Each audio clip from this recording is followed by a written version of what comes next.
Okay, well, thank you very much, Mariana, for arranging for us to be able to talk to Sandra today. So Sandra is an integral part of the team, based in the Greek head office, in the Peloponnese, and Sandra's going to talk to us about aspects of her health journey, and particularly we're going to be looking at it from a community perspective, because the health journey is a journey and a story around the community of the microbiome.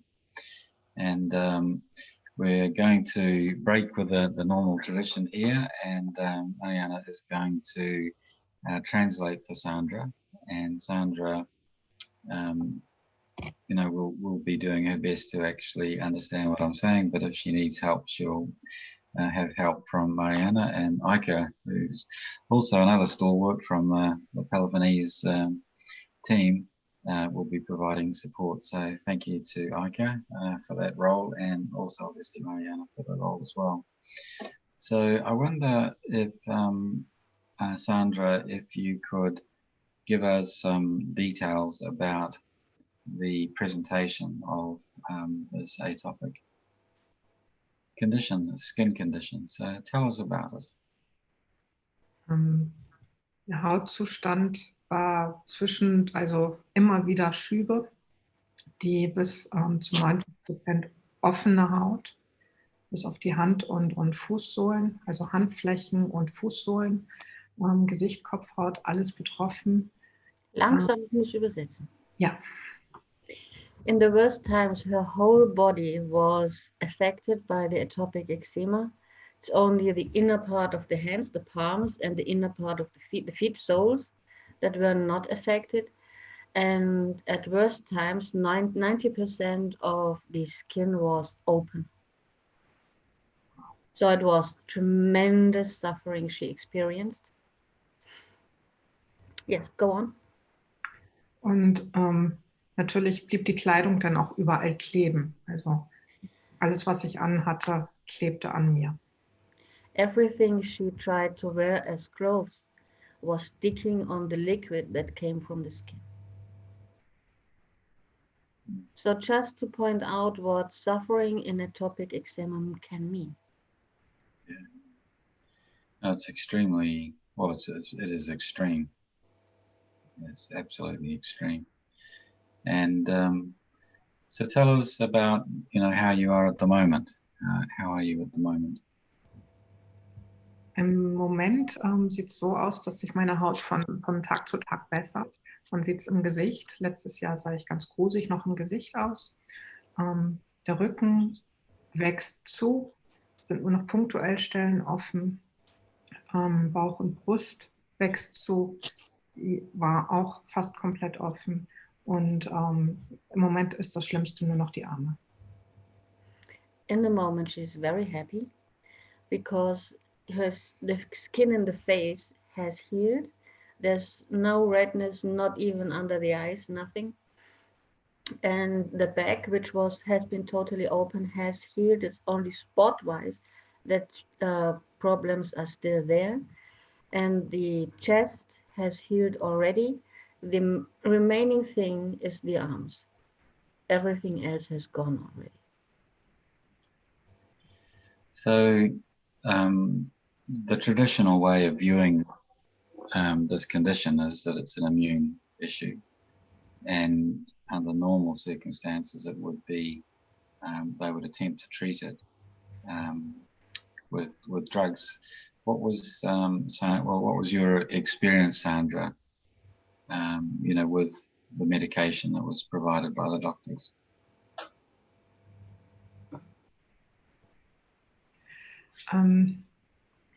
Als Kind war ich schon bei ganz vielen Ärzten und Heilpraktikern. Das Schlimmste, was mir als Kind passiert ist, dass man mich mit Gallseife eingeschmiert hat. Dann musste das einziehen und hinterher ist es mit verdünnten Apfelessig abgetupft worden. Das war so ziemlich das Schlimmste neben Cortison, Spritzen und allem. She had a lot of suffering in the treatments. as she had the atopic dermatitis since childhood, since birth actually, a lot of treatment has been exercised from doctors and from health practitioners because her mother was absolutely desperate. And the worst thing she ever met is that some kind of natural soap with gallbladder fluid in it was applied on the skin and had to dry into the skin, and afterwards was washed off with apple vinegar.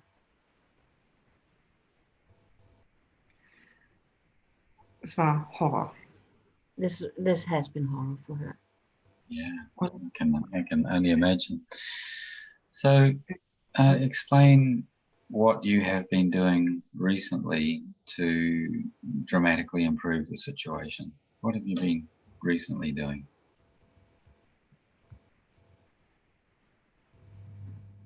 Damit es besser wurde. Ich wollte noch mal dazu sagen, dass die Konzentration. Dann wollte ich noch sagen, als junge Erwachsene hatte ich dann einen Arzt gefunden, der versuchte, mich naturheilkundlich zu behandeln, aber irgendwann keinen Ausweg mehr gefunden hat und mir jeden Monat eine dicke, fette Kortisonspritze gegeben hat über mehrere Jahre. What she wanted to add is that she has been treated by conventional doctors with cortison therapy, and she had very big, I guess, a depot injection of cortisone every month. And finally, she found a health practitioner who at least tried to help her. But was hat der Heilpraktiker gemacht? Globulis. That one tried with homeopathic treatment. Okay. Und nun bin ich ja im Januar zu dir gekommen, Marianne, und habe mit dir lange über meine Neurodermitis und meinen Leidensweg gesprochen. Und wir haben uns vieles angeschaut, hätten gern noch ein paar Laborbefunde, die wir hier nicht bekommen, und haben angefangen, meine Ernährung komplett umzustellen.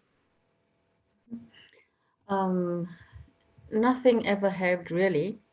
Then in January this year, as everybody knows, they're stranded in Greece, and they met me, and via me they met you, and she met you, and we talked about everything that was connected to the skin and was connected to Sandra. We had a look into her bio, but we couldn't do any examinations because of the corona pandemic and no possibility to get any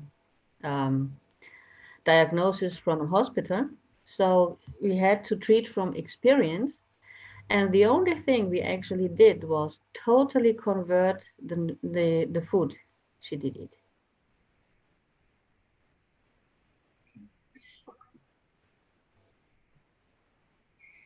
So what is the new diet then?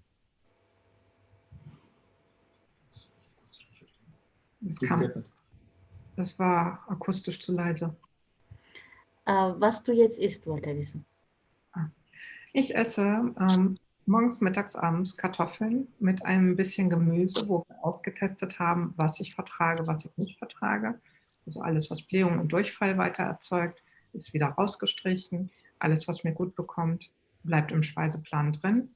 Und somit habe ich die letzten fast 5 Monate mit Kartoffeln, Zitrone, Salz und das ein oder andere Gemüse verbracht.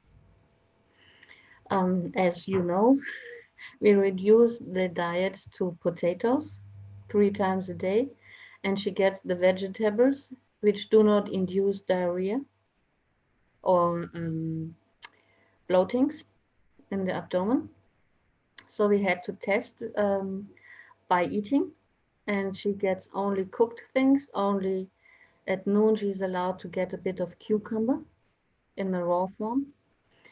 So the last 5 months she only did eat lemon, salt, potatoes, and a few vegetables in a cooked form and raw cucumber. Und den Salat am Mittag, nicht am Abend. I said already, the cucumber only at noon, never in the evening. Okay. So this is tremendous amount of care in what you're eating. Like it's a very, very careful diet. Before, when you were still having the symptoms, were you trying different diets at that time? Ja, ich habe ganz viel ausprobiert, also auch ganz viel mit Weglassen. War dann eine ganze Zeit lang mit Kartoffeln und Reis und ein bisschen Gemüse unterwegs. Habe immer wieder gefastet und habe aber trotzdem keine Erfolge gehabt, weil halt immer noch Sachen dabei waren, die ausgelöst haben. Tried a lot of conventional diets and prescribed diets. She tried to go on potatoes, rice, and vegetables for some time. She even did water fasting for several weeks, but never ever anything really helped. Okay. So the foods that are being eaten now, particularly the potatoes, they have very specific micronutrients. Is there a feeling that those micronutrients are important?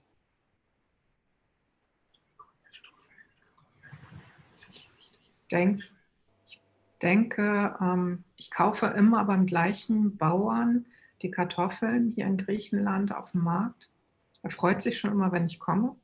Und ich habe das Gefühl, die tun mir am besten. Die anderen, die ich kaufe, haben nie mir so gut getan.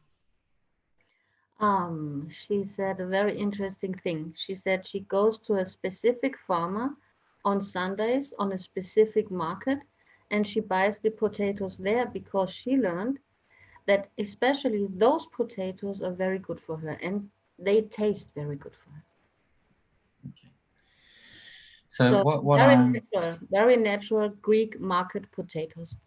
Okay, yeah. So the thing that I'm picking up intuitively here is that there's a connection to these micronutrients of the nightshade family. So, you know, it's from that family. But obviously a thing like a tomato would be too strong, you know, like it would all be too strong. Very interesting. She absolutely cannot eat any tomatoes No. instantly induce an allergic reaction. Yeah, yeah. So there's a whole raft of allergic reactions that are sitting in here. Okay. So tell us about the, you know, I'm happy for you to answer this, Mariana, but the, you know, the leaky gut issue. So in other words, the microbiome escaping, you know, in a large amount into the bloodstream and so on, and as a causal component to this. So tell us about that. Should I answer it or Sandra answer it? Up to you. Up to you. Sandra, möchtest du über deine Erkenntnis mit dem Leaky Gut Syndrom sprechen oder soll ich das machen? Mach du. Okay. She said I should talk about it. Something that really is seen in the atopic dermatitis is that not the skin is the problem. The problem is the small intestines and the duodenum. And in every client with atopic eczema, we have chronic inflammation in the duodenum and in the small intestines. And from there, from the escaping of not really broken down nutrition, the glucosides that the glucose that comes into the bloodstream is too big. The proteins are too big. And these make allergic reactions. And when you next time eat what your body senses to be not good for you, because it escapes too early into the bloodstream, next time you eat it, you have the allergic reaction already by having it in the mouth. even if in small amounts. So once you have diagnosed a leaky gut syndrome in clients, it's absolutely relevant to have a look on what is the amount of allergic reactions they could have collected already in their life. And what I learned is the first thing you have to do is to try to get the duodenum fixed, to somehow try to heal it. And as we don't really have too much knowledge about it, it's all empiric. It's testing, excluding, testing, excluding. But one thing I learned in the last 30 years, if a client sticks to eat potato soup with vegetables or eats potatoes with cooked vegetables, the client will have less pain and slowly by slowly heal. I cannot tell you why. I can only say from experience, this works. From your experience, Mariana, as a homeopath, what is the main symptoms of these nightshades?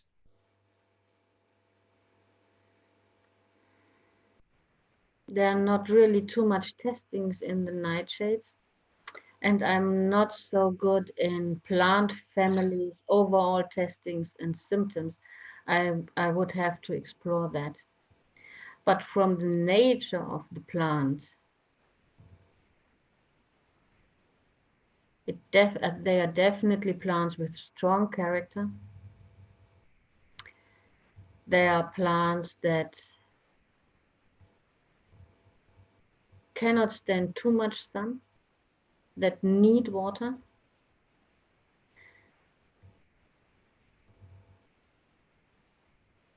And I don't know whether the nightshades are addicted to salt or not, but it could be.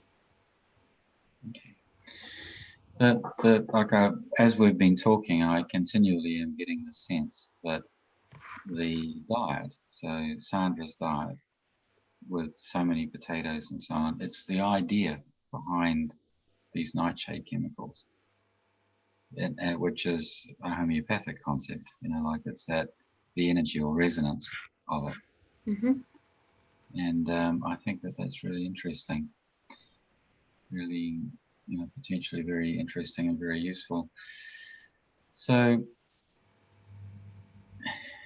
one interesting thing I can tell you is that once the clients with leaky gut syndrome and atopic eczema get better, once they're really entering into a healing phase, such as Sandra is doing right now, they develop an extreme craving for good salt.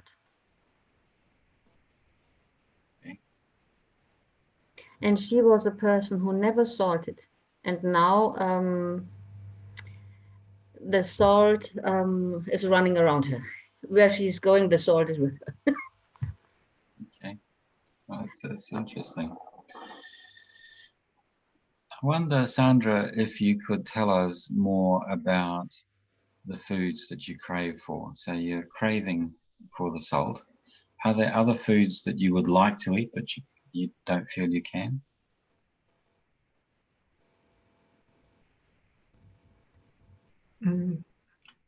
Als erstes mal die Kartoffel, wo ich auch das Gefühl habe, das ist meins, das brauche ich.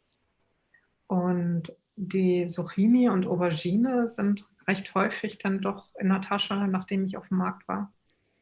Und Zwiebeln und Knoblauch. The craving is for potato, onion, garlic, zucchini, and melanzani. Is melanzani the English word? No, but I think I know what you Aubergine? mean. Aubergine. Aubergine. Eggplant. Eggplant, yes. Eggplant, aubergine, yeah, that's right. So they're all very, particular sort of vegetables too, aren't they? And it's interesting that the appetite. Sandra, Oh, do you? just one moment. She craves the cucumber salad too. So with the zucchini and the eggplant and the cucumber, we have the plant family Cucurbitaceae. This is a plant family as well. Mm. Well, the cucumber family is connected into the nightshade. Like they are definitely, there's a relative. They are relatives. Yeah, very interesting. Mm. So when you've been working with clients, Mariana, so this is a question for you. When you're working with clients and you're identifying the leaky gut, is what other types of symptoms would people show with a leaky gut? The leaky gut syndrome is a disease on the overall scale of development or career of disease. It's just a point in the whole development, in the career of the disease. Usually you have the leaky gut at one time, but before that you have a dysfunctional microbiome. And and in between the dysfunctional microbiome and the leaky gut, you have the first eczema.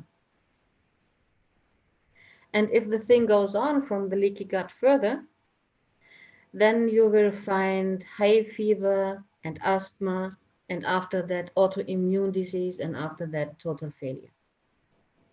It will be go to total intoxication of the liver, of the kidney, and the heart, and the brain.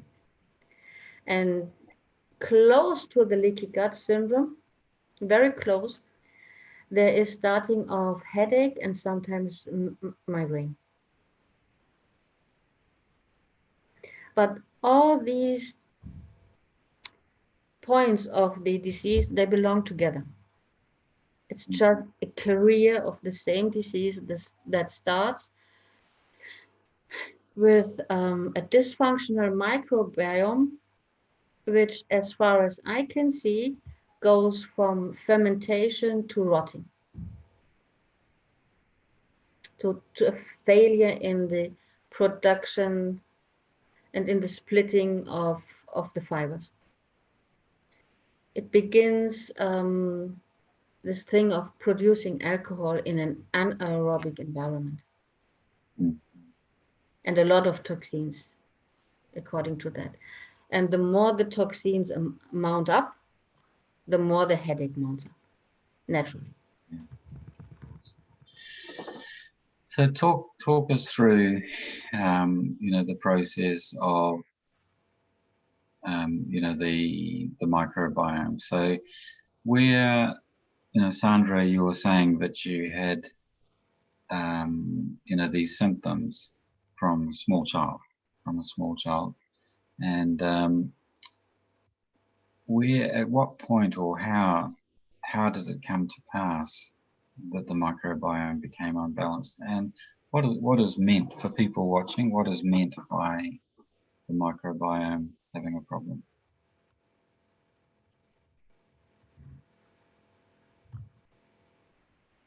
Marianne, kannst du übersetzen?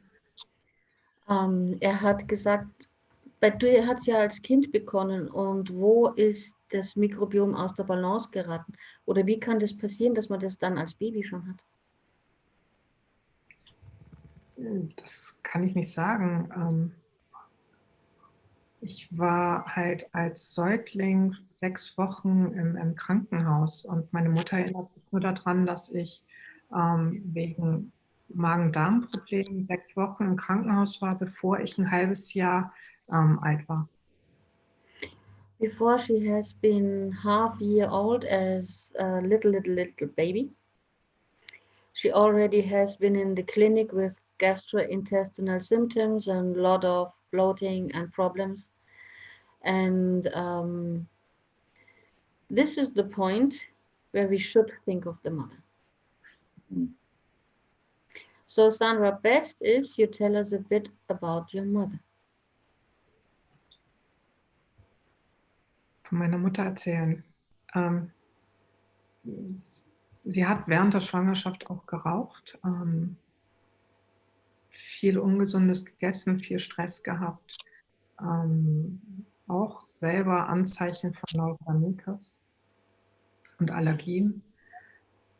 Viele, wenn Erkrankungen, dann richtig große Erkrankungsbilder, wo dann immer gleich mehrere Wochen Krankenhausaufenthalt und Reha und das Ganze auch mehrfach mit Koma. Also sie war schon gesundheitlich vorbelastet, bevor sie mich bekommen hat. Lass mich übersetzen. The mother already had a lot of diseases before Sandra was born. And the mother had a tendency to excessive illness that needed a lot of hospital time and rehabilitation center, and sometimes the mother went into coma. The mother was a very heavy smoker and addicted to absolutely non-healthy food, and she did smoke and eat non-healthy food during the pregnancy. And the mother herself had a little bit of atopic eczema. So just to review it, probably the mother herself had a leaky gut syndrome and at least did absolutely not care about her microbiome. Well, look, we know in utero that, or particularly during the delivery of a baby as well, that the baby inherits or takes on the microbiome of the mother almost completely. It's almost an entire transfer. So like it is an incredibly important thing. The name of the particular chemicals that just came through to me, the panhalgemics, are the particular chemistry, the chemistry in the potatoes and so on, but I just have the strongest feeling that they're really involved with what we're talking about here, and that's the idea of them. So with the gut, with this leaky gut, when people normally think about a leaky gut, their main concern is that the microbiome is migrating into the bloodstream. This is their main concern. But what are you seeing here? As when I try to answer it, what I'm seeing is that not the microbiome passing through the intestines is the problem. The problem is the passing of the toxins in the small intestines and the passing of little split things, but still two big molecules of nutrition in the duodenum. So you're fundamentally looking at a toxic, like it's a poisoning situation, and it's the chemistry which is actually migrating. And you're also talking about this anaerobic type of conditions which are leading to particular fermentations and so on, which are a problem.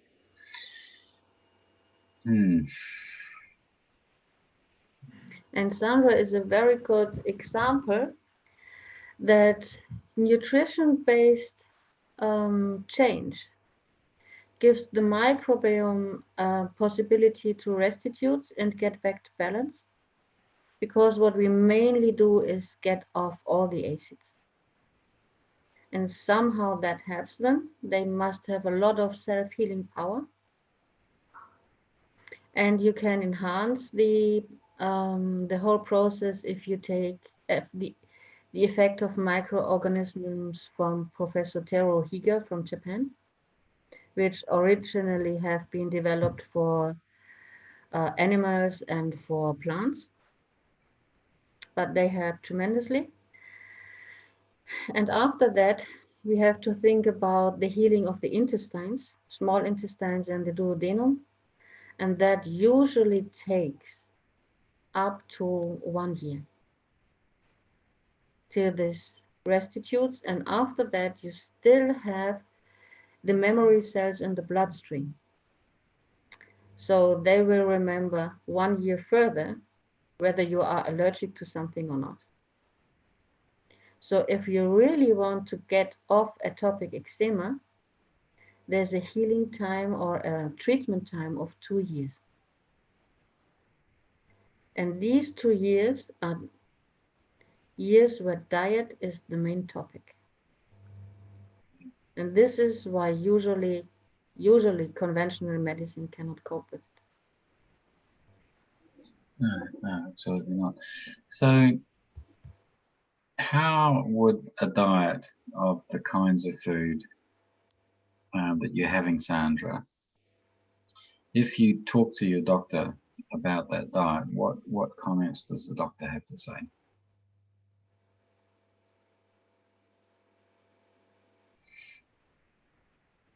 Die jetzige Diät, Was würde ein Arzt zu deinem jetzigen Essen sagen?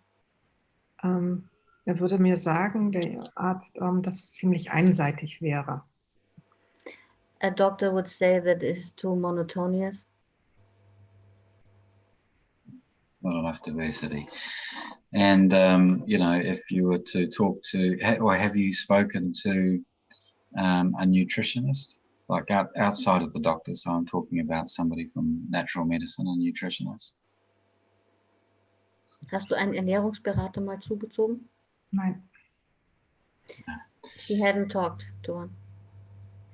What I can hear them talking. I can hear what they would have to say. And what they would have to say is that the micro and macronutrient balance would be very under strain from this diet. And one of the, you know, in fact, that'd be much more harsh than that. Mm-hmm. But one of the things that I'm hearing from you is that even with this very small variance of foods that you're eating, the nutritional, you know, the body is capable of actually taking the, you know, the nutrition from this very, very small number of constituents. This is amazing, really. It's completely against normal science, completely against normal science. Yeah. This is why it is so hard to treat. And of course, I had a lot of clients talk to me, and those who are taking micronutrients and getting a lot of their health practitioners and their nutritional specialists, they don't have success. This is my experience. Talk me through the process for the microbiome. So like we're treating the microbiome. Really, everything that we're talking about here is about helping the microbiome. And then the microbiome no longer puts stress onto the duodenum and the small intestine, so it can repair. And then once the habit is sufficiently gone past 2 years' time, then the immune response, that cell memory, as you describe it, it's an immune response to the food, particularly, you know, these other foods, is reduced. So we've got a reduced fight, flight, freeze, faint, you know, like it's a parasympathetic response, really, but chemically done. So it's not a nervous system thing. Well, it is nervous system, but it's also hormonal. So just talk me through what you know, either of you, what you understand is happening in this repair to the microbiome, because we're not talking about the population diversity changing necessarily, but it's the populations, it's the population density. Sandra, möchtest du was antworten zu deinem Bezug zum Mikrobiom oder was du mitgekriegt hast, auf was dein Mikrobiom reagiert oder was es braucht? Ich glaube, das kann ich nicht wirklich erklären. Auch in Deutsch nicht? Ich kann es gerade so nicht erklären, nein. She doesn't have real insight to it, and she said she cannot explain it. One thing which I can tell from experience is that once healing really starts, there's a craving for salt. But you need to have good salt, not natrium chloride. That doesn't work. So at a certain level, the microbiome is asking for minerals, which are in the salt. And even clients that did not like salt will start to drink half a liter of salty water in the morning, and they like it.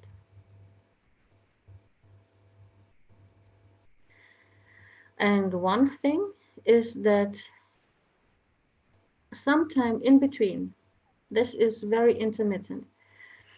There's phases of sleeplessness or phases of more itching. And this is the microbiome asking for calcium.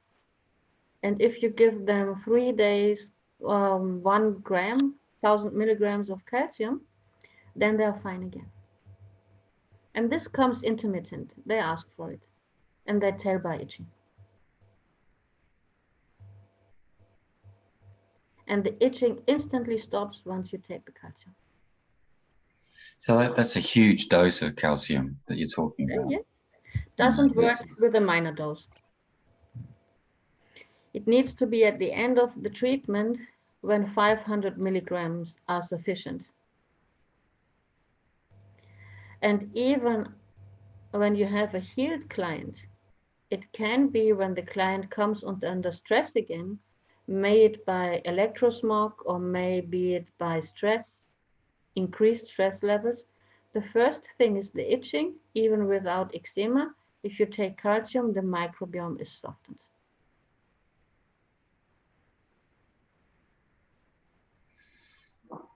So one of the things I learned from the microbiome is that they ask for real good salt, and the microbiome knows what salt it wants, whether it is salt from the desert or salt from the mountain or salt from the sea, they know it. So for other people listening, the salt predominantly is sodium chloride, but there are many other salts in a naturally occurring salt deposit. And as Mariana is describing it, depending on where the salt was originally laid down and the conditions that were prevalent in the water body that normally the salt is actually deposited from, it's very different. Like the actual composition of these minor constituents can be very, very different. So it's fascinating. So Sandra, did you have that experience of knowing which particular salt to take?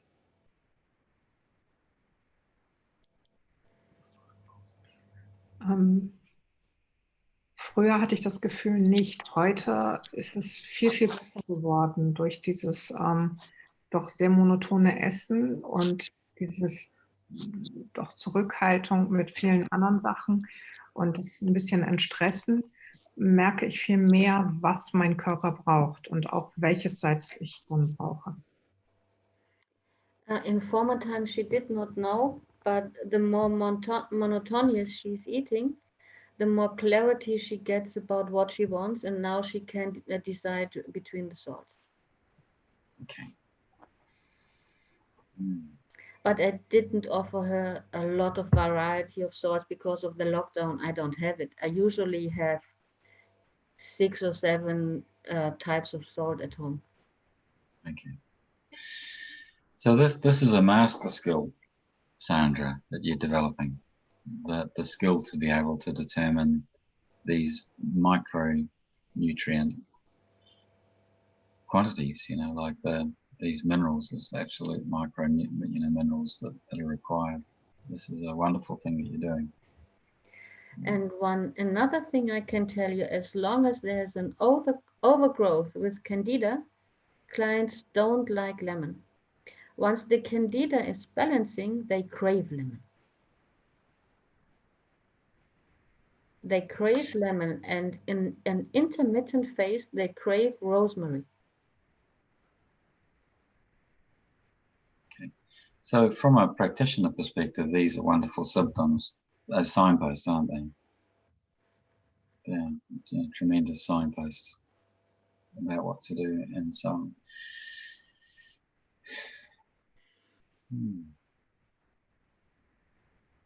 So I guess once the microbiome craves for lemon or rosemary, they are asking for remedies to get out pathogenic bacteria in some kind of self-healing process. It's certainly changing the population densities, the actual balance of the microbiome. And it's a very interesting thinking of treating atopic eczema. If you say, okay, we have to talk to the microbiome what they need, because there's the healing power. And if we can manage to get in a very good communication with that, healing will take place. We don't have to care about it.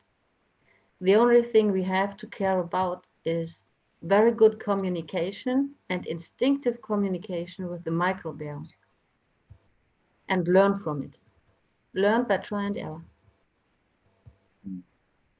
So the diet is predominantly a trial and error, but intuitive thing, and you know, as we've said before, it's not what would come naturally to almost any health professional.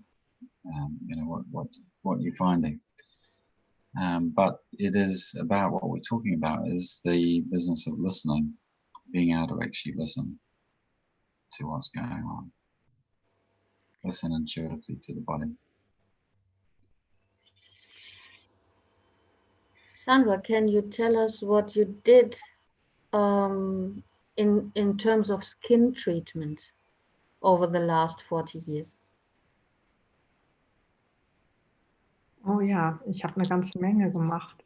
Habe natürlich eine ganze Menge ausprobiert. Meine Lieblingsprodukte sind Aloe-Cremes, die ich auf der Haut benutze. Und jetzt durch den Lockdown bekomme ich ja nicht mehr alles und bin dann umgestiegen auf Bio-Kokosöl und Olivenöl. Und das Ganze mit einer reinen Kokosseife zum Waschen, die wir noch aus Südamerika mitgebracht haben. She tried each and everything on ointment and skin protection, but she came back to one thing, that she likes to have aloe products on the skin. And during the lockdown, she couldn't buy it, so she was depleting of that products. She shifted to coconut oil and pure Greek natural olive oil for the skin. And this helped a lot too. And for washing, she only takes coconut soap, which she still has from South America. Absolutely natural, nothing in it. Well, it's interesting from a microbiome perspective as well. One of the things that I've become aware of is that most people in the West are overwashing, and they're using too much soap. They're taking away too much of the microbiome, not allowing the microbiome to actually be happy, happy and growing. And once again, this is counterintuitive for somebody with, you know, atopic, eczema, because the indications are that there's infection. This is what would be viewed as that we're dealing with an infection. And what you're showing us is that you actually need to allow in fact, protect the microbiome, even if there is broken skin. So it's about protecting it. And again, we're turning Western medicine on its head, because everything in our training and what we believe is that we need to kill off these bacteria. Look at them; it's a weeping sore. You've got all of the sores weeping out, and we can see the infection. So we must do something about that. That would be the standard approach, even from alternative doctors. It would be the standard approach. But what you're showing us here, Sandra, is that the approach is to protect the microbiome. Let's actually protect it. We use some olive oil or some coconut oil or the aloe. You know, we use these things to actually protect the microbiome. That's what's happening anyway. That's the outcome of it. Möchtest du was dazu sagen? Das auf der Haut mit dem Mikrobiom, das habe ich schon vor, ich weiß nicht, 15, 20 Jahren gelernt von einer Heilpraktikerin. Nicht mit der Ernährung, aber auf der Haut. Dass Minimalismus da am besten ist bei der Hautpflege, um die Hautschicht auch selber zu schonen. Und das Mikrobiom, wie ich gelernt habe, dann auch nicht zu überstrapazieren. Und das habe ich dann auch, als wir auf Reisen gegangen sind, auch weiter durchgezogen, diesen Minimalismus an Pflegeprodukten auf der Haut.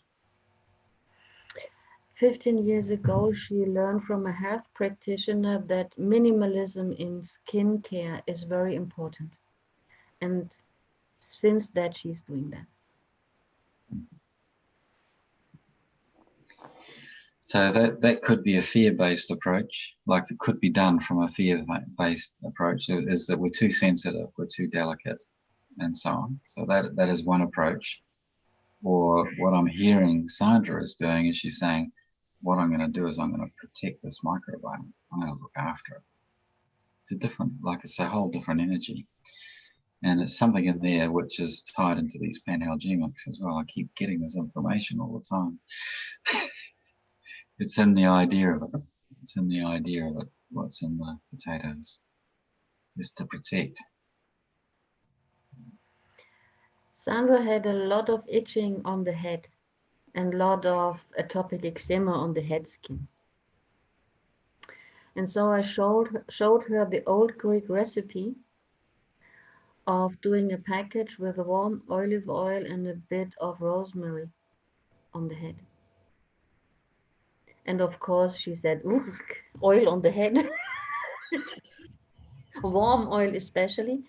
But we did do that package. She kept it on for several hours, I think, even. And then she washed it off with the coconut soap. And it's a lot better since then. It's total relief for the skin of the head. Maybe you can say something to that?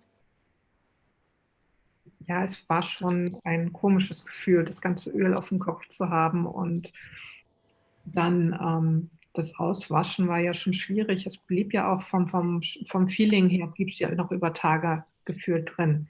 Aber es hat doch eine ganze Menge gebracht.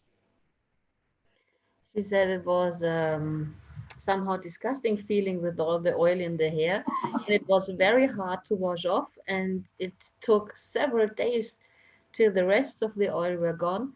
But since then, the skin is better. So Marianne, I wonder if you could just speak to the topic there of the role of the oil, even for that short period of time, 3-4 hours or something like that, the role of it in terms of the oxygen, the excess of oxygen. It's not the excess of oxygen, it's getting off the skin all the toxic material that comes out with the talcum. Usually we don't brush our hair 200 times a day. And we have all the talcum still on the head, closing all the pores, and have a lot of toxins on the top of the skin of the head, heaps of toxins, and they kill our hair, the little hair plants. So you see it in people who have a lot of toxic problems, they lose their hair quite soon. Yes. And if you really take care to get the toxins off your head skin, then you have healthy hair. And of course, it's one of the best methods of detoxifying. This is why the Ayurvedic people use that. It's all about detoxifying or detoxicating. So the issues in there once again, we're dealing with toxicity, aren't we? And in between, there might be phases where the liver needs a bit of relief, and in there, homeopathic remedy would be very good, or plant remedies. But it's just to, yes, help the community of the organs in the body. So it's still a community-based access to atopic eczema.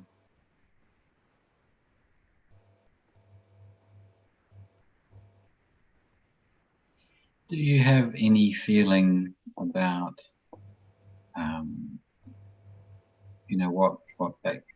what bacteria are necessary to grow in numbers on the skin as a part of this process? Do you have a feeling for that, a sense of that?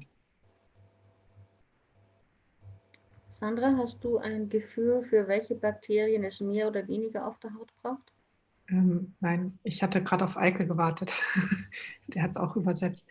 Nein, so ganz speziell weiß ich es nicht. Ich weiß nur, dass ich aufgrund der Tipps von Neil mit meinem Mikrobiom in Kontakt getreten bin und regelmäßig mit ihm kommuniziere, aber ich habe noch keine Identifikation, wer auf der Haut und wer im Darm oder sonst wo ist.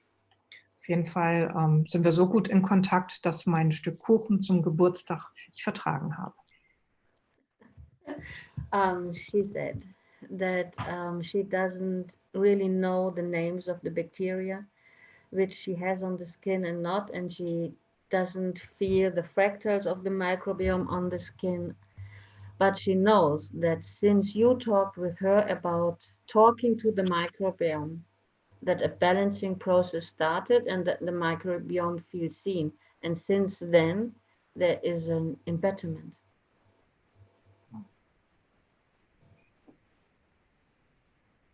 Yeah. Well, look, it's just, in my opinion, this conversation process is really critical. And I'm particularly interested, Mariana, in what you're talking about with this sort of fermentation process. So, like the production of alcohol and that type of thing. I'm just wondering about the circumstances in the lesions. So when the wounds are forming, and everything's going wrong, to what extent are we getting fermentation occurring on the skin as well? I'm just interested. As long as you have 80% fermentation, nothing happens. You have to, in each compost, it's the same as in the skin or in the microbiome of the intestines. You have 10% very good ones that don't do anything. They just support it. You have 10% bad guys, pathogenic. And you have 80%, which we would call yes sayers, opportunistic bacteria. If you lose some of the 10% good ones, fermentating ones, then the bad guys take over and all the yes sayers run to the bad guys. And then we have this toxic, rotting, anaerobic, faulty, stinky process in the microbiome, in the compost, everywhere. If you have enough of the good guys, and even maybe a bit more of the good guys than the bad guys, all the yes sayers will run to there. And you have a very good fermenting process. So what I tried to do with my clients who were in this phase where the skin was open, cracky, and the clothes were sticking on the skin, we did bathe each night with the clothes in warm water where the effective microorganisms were added in to restore the good guys, give access to this kind of level, and didn't tear the clothes off. We gave the clothes the opportunity to dissolve and get off in the water. Okay. Hast du das verstanden, was ich gesagt habe? Ich habe von früheren Patienten geredet und habe gesagt, Dort, wo die Patienten, so wie du, waren mit offener Haut und alles hat geklebt, habe ich die abends in ein Badewasser mit effektiven Mikroorganismen gesetzt, um ein anderes Mikrobiom auf der Haut wieder zu kriegen und die Ja-Sager in die gute Richtung zu treiben. And what I didn't translate before is that Sandra had birthday on the 6th of June. And on that day, she wanted to have real Greek chocolate cake. So we did go down, did get chocolate cake, real chocolate cake, sweet Greek one. But we had a good look at it that there were no grains in it. No wheat, nothing. Just chocolate, coconut, and sugar. And she did eat really big piece of it. And nothing happened. Okay. It's just so interesting, isn't it? It's just And so we have comments in our chat. Sigrid is saying, this is unbelievable. It is my story here. Eczema, abscess, losing hair. 2 years I had to swallow antibiotics. Nothing helped. I couldn't go out in the sun. I developed spots all over the skin. And suddenly I lost all my appetite and I lost my craving for sweets. And after that, all symptoms vanished. And this is one thing I can understand very well from my experience in clients. A craving for sugar is a craving for a huge toxin with a huge acidity for the microbiome, and the microbiome suffers a lot from sugar. Je mehr You ich, want to poison your microbiome, take sugar. je mehr ich auf Zucker Hunger hatte, umso kränker war ich auch gerade zu dem Zeitpunkt. She said the more she craved sugar, the worse the atopic eczema got.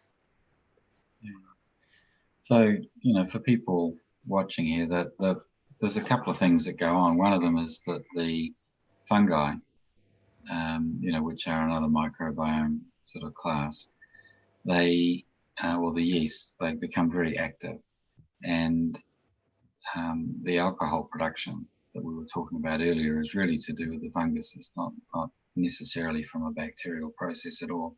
Mm-hmm. But the balance between all of that activity, and particularly if you've got a sensitivity to, that alcohol and that type of thing, if you're sensitive to that toxicity, then it's a real issue, a severe issue, in fact.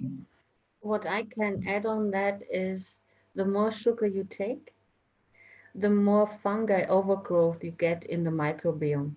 The bacteria go back, the fungi go forth, and the candida most. So it gets totally disbalanced. And we have another comment in the chat, which is, it's so interesting and makes completely sense. How do you call the syndrome? The syndrome is atopic eczema for the skin, which in German is Neurodermatitis. And the internal resemblance of it is leaky gut syndrome, which is the syndrome of der durchlässige Darm. Vorwiegend der durchlässige und kranke Zwölffingerdarm. So translated. Yeah, very good. Well, look, I found this really interesting, speaking to both of you about the work that you've been doing, Mariana, with Sandra, and I know I did do a little bit of work there earlier on as well. But it tells me that there's much more that we can do in this conversation with the microbiome. And when you're talking about your clinical experience, like I know you've built up your clinical experience, Marianne, over many years working with these conditions, and it's the way that it's been useful for you has been to think about the 10% who are very helpful and the 10% who are very unhelpful, and the 80% that can swing one way or another. And it's a very useful way of looking at it. And I just say from myself that being able to have a conversation with that 10% who are troublesome, that would be a very useful place to go. It would be a very useful place to go. So to find out why it is that they want to misbehave, why it is that they want to create trouble.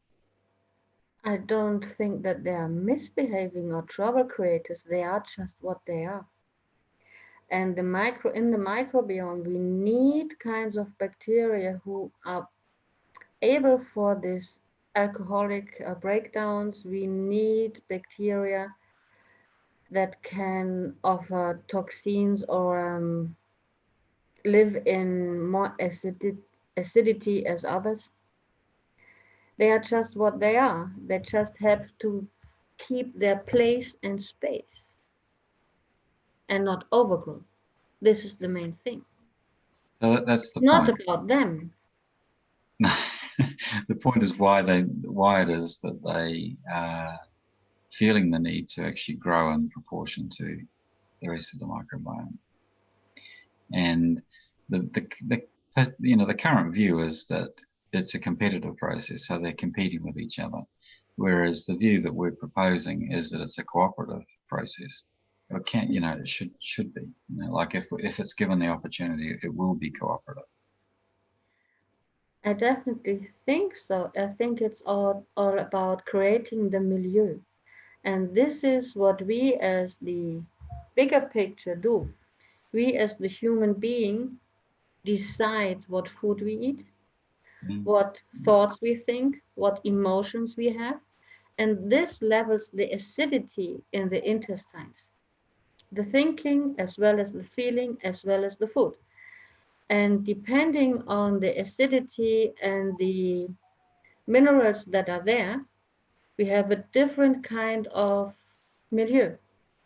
And one bacteria or fungi or even parasite is used to a milieu and thrives in there, and the others are not. So we are balancing it. We are just mirroring ourselves in that. This is what I think. Oh, thank you for your answer. That's really wonderful. So do we have further questions there, Mariana? No, at the moment, we don't have any questions in the chat, but I would like people to write in the chat and ask their questions, even or especially when they have skin problems themselves. And Sandra, do you want to add something? Nein, im Moment nicht. Okay, then one thing I can add on top is that one of the latest symptoms in this career of disease is sleeplessness.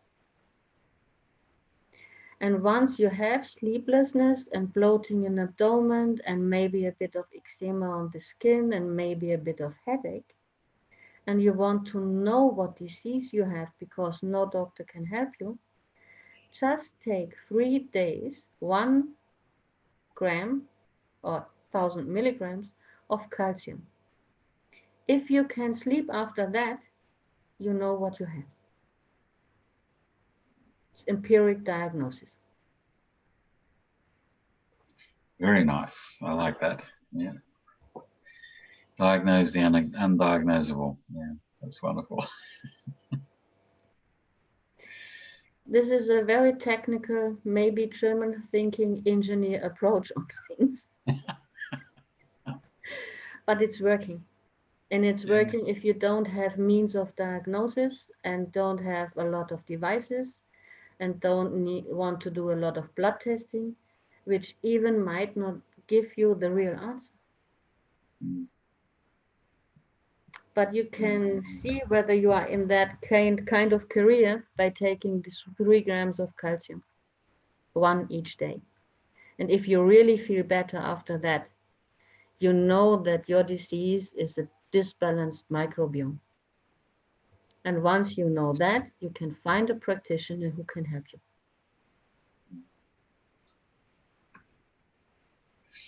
So, well, look, it's wonderful to to hear about this journey, Sandra. It's marvelous for you that you've been able to come out of the suffering, you know, to move to another place.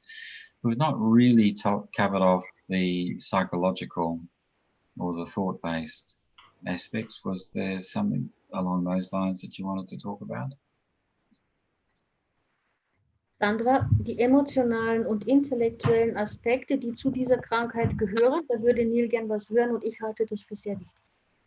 Gut, emotional. Es ist eine Achterbahn der Gefühle. Wenn du gerade in einem Schub bist, ist alles doof. Du fühlst dich nicht wohl in der Haut. Du möchtest eigentlich nur noch schreiend davonlaufen, die Haut ausziehen und dir was Neues suchen. Teilweise bis zu selbstzerstörerischen Gedanken. Once she had a real enhanced disease, then the feeling she had is she wanted to jump out of her skin, get rid of her skin and run away from her skin. So this is a major trait, the running away from, a flight reaction. Und einfach dieses wieder, es darf mir doch auch mal gut gehen. Dieser Glaube nicht, irgendwann hast du den Glauben verloren daran, dass es dir irgendwann mal wieder so gut geht, dass du dich wohlfühlst. Und das zehrt so an den Nerven, dass du irgendwann wirklich da niederliegst. Teilweise mit Depressionen. Also bei mir waren Depressionen zwischenzeitlich diagnostiziert. And she had depression, even diagnosed depression, especially when she got in a desperate state where she thought nothing will ever be able to help me, nothing and no one. So this is when you come to the conclusion that there's no option for you.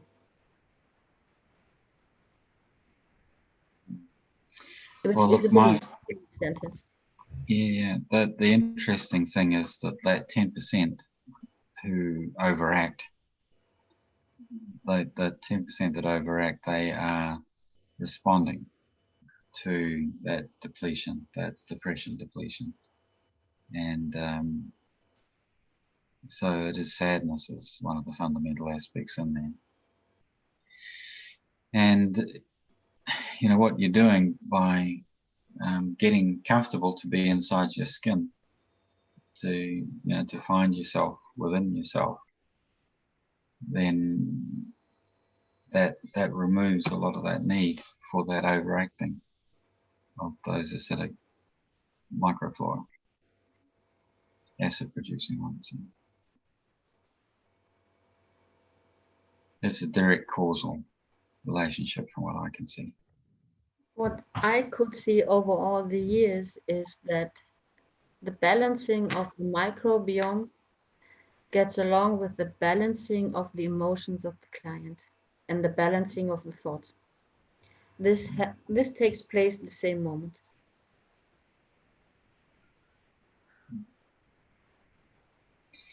So the depression is very much a running away symptom, of course. It is, that's a big part of it, but it's also about shutting down activity. And if we're looking at this overactive aspect of the microbiome, that's another mirror. We've got another mirror sitting in there. Mm-hmm. So in that sense, the depression and the sadness are an attempt at a strategy. It's an attempted strategy to try and manage this. Yes, I can tell you a very interesting thing on that. When I eat Sandra's birthday cake, I can wait 1 or 2 hours and then I have very big depression, which lasts about 3 hours. Then it balances again. Well, this is another whole topic, but the microbiome and mood, psychiatry really. It's another huge topic we can certainly look into. And yes, the microbiome and the emotional level of a person is more interconnected than we know.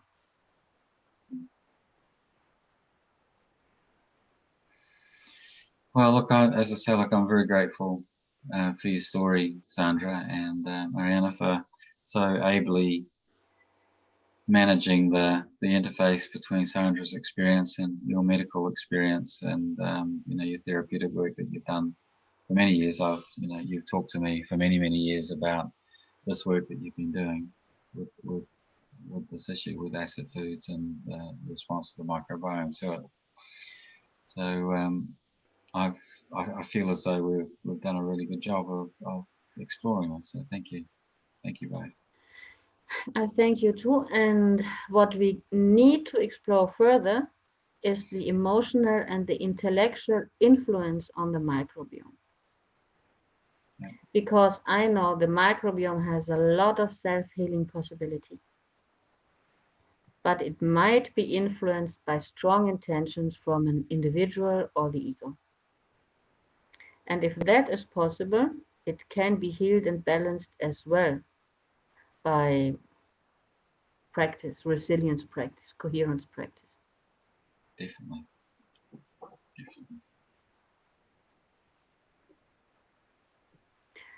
Sandra, noch etwas, was du sagen möchtest? Jeder möchte sich bitte mit seiner Neurodermitis auf die Reise machen. Mit seinem Mikrobiom, mit seiner Ernährung, mit seinen Ängsten und Depressionen, die teilweise ganz unwillkürlich kommen, weil es im ersten Moment keinen Ausweg gibt für einen selber. So.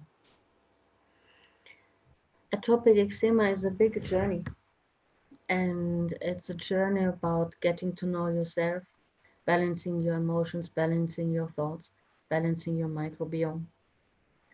And don't get desperate on that journey.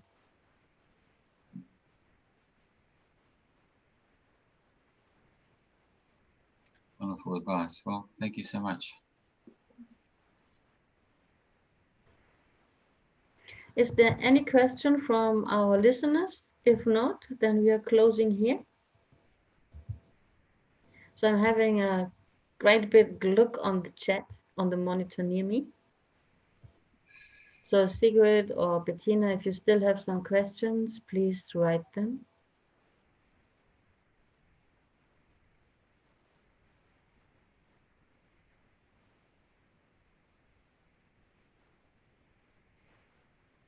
Seems that there are no questions. We covered all the topics. So thank you very much and goodbye, everybody. Thank you. Thank you all. Bye-bye.